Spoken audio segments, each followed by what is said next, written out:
চলতে ফিরতে দুইটি শব্দের জিকির করুন, সম্পদের অভাব হবে না। আল্লাহ পাক রব্বুল আলামিন আপনাকে সম্পদ দান করবেন, এটা আল্লাহ পাক রব্বুল আলামিন পবিত্র কোরআনুল কারীমের ভিতরে নিজেই বলে দিয়েছেন। সুতরাং আমরা অনেকেই অভাবের ভিতরে আছি, অনেকেই কষ্টের ভিতরে আছি, অনেকেই দুঃখ কষ্টের ভিতরে জর্জরিত, অনেকে ঋণের বোঝা নিয়ে দুশ্চিন্তার ভিতরে আছেন, টেনশনের ভিতরে আছেন।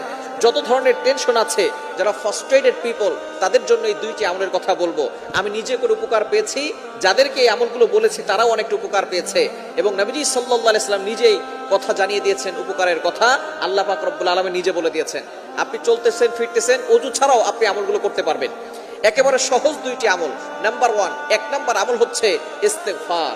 আস্তাগফিরুল্লাহ, আস্তাগফিরুল্লাহ, আস্তাগফিরুল্লাহ। এই শব্দ কি অনেক কঠিন।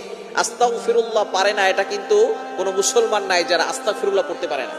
সবাই আমরা আস্তাগফিরুল্লাহ পড়তে পারি। এর উপকার কি কি আল্লাহ পাক রব্বুল আলামিন নিজে বলছেন, কোরআন খুলেন।